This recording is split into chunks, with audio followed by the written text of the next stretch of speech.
We continue reading in the Gospel of Mark. And this is, so the 2 weeks ago, we had read about Jesus, actually it was, anyway, the last time we read in the 6th chapter of Mark, we were reading about what happened to John the Baptist. But before that, because it was an inserted story, we had read that Jesus sent out his disciples 2 by 2 to continue the mission and go forth and to preach in his name, to heal in his name. And so even when Jesus was alive, there were people being sent out to do the things that he was doing. And so we're picking up where the apostles come back from what they've done. And so it says, the apostles gathered around Jesus and told him all that they had done and taught. He said to them, "Come away to a deserted place all by yourselves and get a rest a while." For many were coming and going, and they had no leisure even to eat. And they went away in the boat to a deserted place by themselves.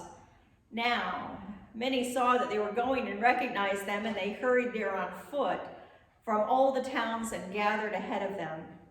As he went ashore, he saw a great crowd. And Jesus had compassion on them, because they were like sheep without a shepherd. And he began to teach them many things. When it grew late, his disciples said to him, "This is a deserted place, and the hour is now very late. Send them away so that they can go to the surrounding country and the villages and buy something for themselves to eat." But he answered them, "You give them something to eat." And they said to him, where are we going to go and get 200 denarii, which was a lot of money, a couple of $1,000s, worth of bread, and give it to them to eat? And Jesus said, "How many loaves have you? Go and see." And when they found out, they said, 5 loaves and 2 fish. And then he ordered them to get all the people to sit down in groups on the grass. So they sat down in groups of 100 or 50, and taking the 5 loaves and the 2 fish, he looked up to heaven and blessed and broke the loaves and gave it to his disciples and set it before the people and divided the 2 fish among them. They all ate and were filled. And they took up 12 baskets full of broken pieces of fish. And they had eaten the loaves. Those who had eaten the loaves were numbered about 5,000 men. This is a wonderful passage of provision and abundance. That's who God is, a God of provision and abundance. At least, again, my sense of this walk in Jesus and this walk in God has been one of abundance. There are preachers, and I've heard sermons explain how Jesus could take 5 loaves and 2 fish and be able to feed 5,000. I don't think that's the point here. At least not the point to me, because I'm not looking to go out and take some loaves from the house and feed 5,000 people. I think there's a lot more going on here. I think, for one thing, that early church, trying to be faithful in their belief of Jesus Christ as the Son of God, trying to continue to tell the message of good news, had gotten tired. I don't know about you, but I get tired. I get tired more easy than I used to. And sometimes that tiredness weighs on my faith. And so I think one of the reasons the story is told is because the gospel writer wanted us to know that in the face of what seems like an overwhelming crowd, that as we take our lives before God and ask God's blessing upon it, there will be enough energy, there will be enough to do the work. There will be sufficient for the day. And the other part of this passage that I think I hear more sharply than I did years ago was Jesus's compassion. Jesus's compassion began with his fellow disciples just trying to have them find a place to rest because they had been out working and telling the good news. And he says, okay, so let's get in the boat. We'll go away from all of these folks and we'll go to the other side of lake and we'll find a quiet spot. But by this time, everybody had heard of Jesus and everybody wanted to be near him. They wanted to hear him speak. And so the crowds gathered. Again, think of anybody famous in our world and the paparazzi following no matter where you go. That's that image of people following Jesus. But when he sees them, he doesn't tell them to scatter. He doesn't tell them, give me a break here. He says, the passage says that he has compassion on them. And so he began to teach them. If you look in the 5th chapter of Matthew, there's long teaching passages, but they didn't include that here. What they included was that Jesus taught and everyone stayed riveted in their place, even when the day was growing late, and his disciples were concerned that they should be able to eat, probably so that they could eat, and everybody could take a break for the day. It's the compassion that struck me this year. The compassion of continuing to be with even during difficult times. The compassion of Christ to share his entire life with us, no matter what. The compassion of those who love us to continue to carry us. Here's a story. I always think a story is better. You guys know me. The story is of a great king. And in his kingdom, there were many, many people. And he wanted to know about them. He was a king who wanted to understand how his people lived, what they did, and what their life was like. So also that his rule could be better. And so on occasion, on a regular basis, he would get dressed in peasant clothes. And again, it's in a time and place where there's not photos of us everywhere. And so he would go out and he would just hang out. Go eat, go buy something at a shop, just see how people were doing and talk with them. Find out how their lives were going. One of the times it led him to a bath. Now, in ancient cultures, there were places where you could go and there were warm baths. You would go and you would relax in them and feel the warmth and the strength of that soaking water. And in this place, there was someone who had to keep the fires below in order to keep the baths warm. And so the king, in peasant garb, enjoyed the bath, and then he thought, I wonder what that guy is like. Again, I think the thing about this king was he was always wondering, what is somebody else's life like? And went down underneath to where the fires were kept and saw one man sitting by the coal furnace, shoveling in, waiting for it to bank, and then watching for it to fall off and then shoveling again. And so he started up a conversation. He went back again and talked with a man and shared a meal with him. He went back again and he felt badly because this man had a very lonely job. And so he went back again to talk with him and share his day. And went back again. It had been a long time, over a year, that he had gone and visited with this man and felt like the man had become his friend. And he had shared with him not only conversation, but a simple meal, and just had enjoyed the faithfulness, the hard work, the caring this man put into his work.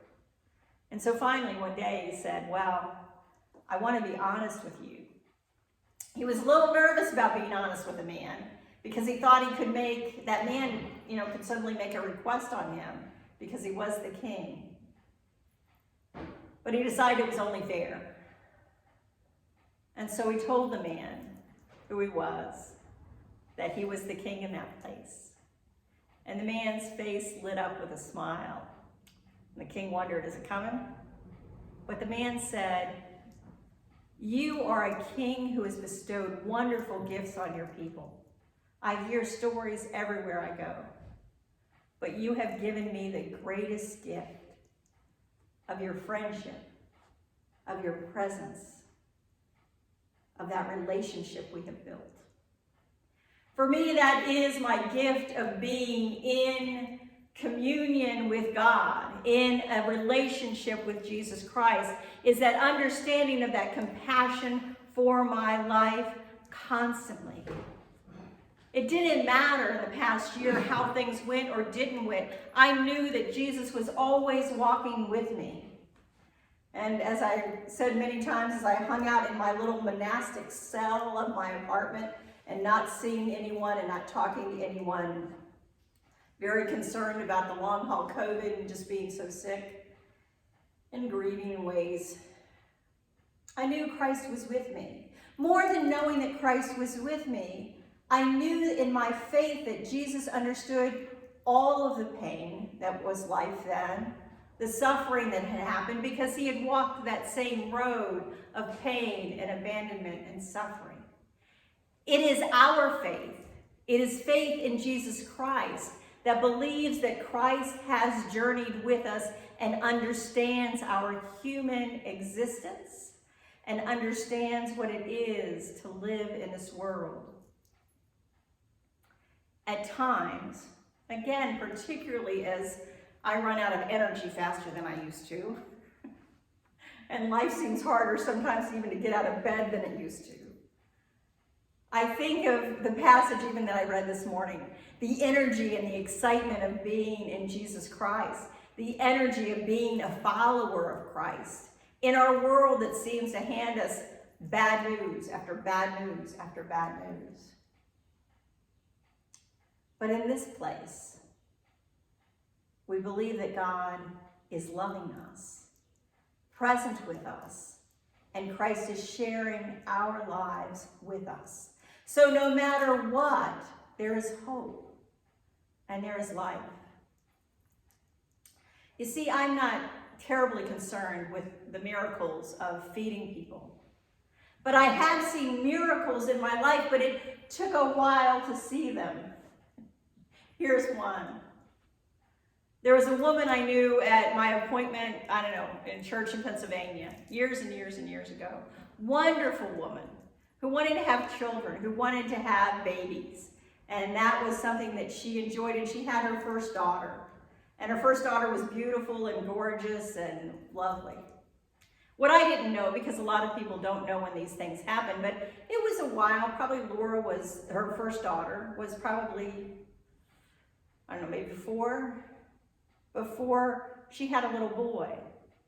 What I didn't know is that she had miscarried twice before she could have that little boy. And so she had that little boy who was gorgeous, as all little babies are. And he was, I think, probably about 6 months old, I would think. Maybe he was older. I don't remember the details. But she had very safely put him into his little car seat and had buckled him up and had gone out that day.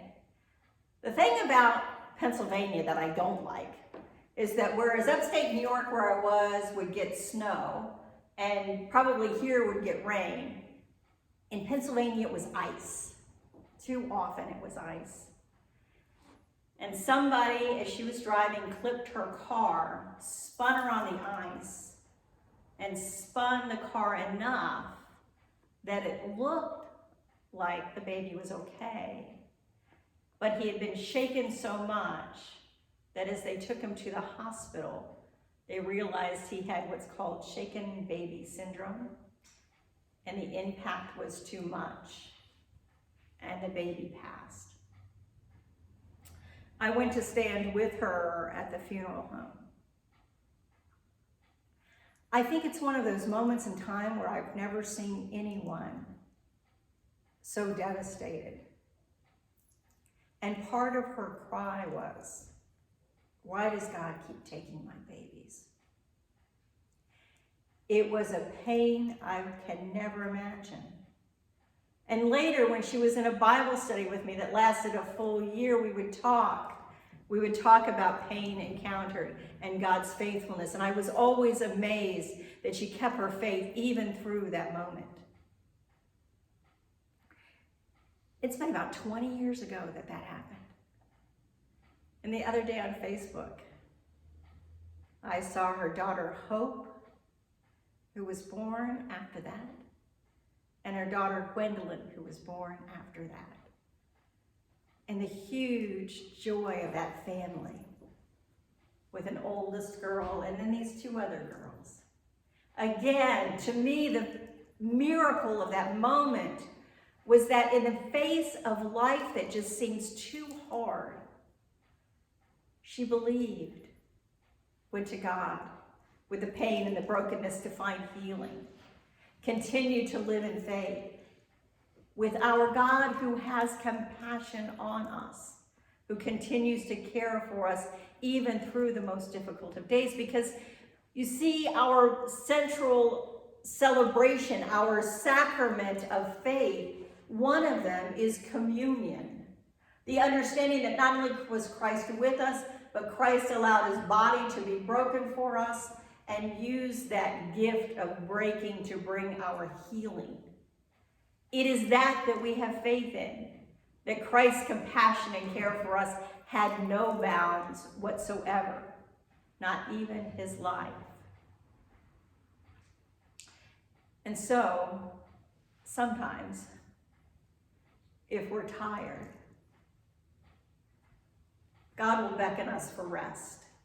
And I pray that when you take rest, you take it in that love and care of God, remembering constantly that you are a precious child of God, that the world is a hard place to live, that there are dangers and difficulties all around, but that God is always ready to welcome us so that we can be healed, refueled, and prayerfully, hopefully, be able to go out and touch someone else's life with compassion, to stand with, to understand, to be willing to listen.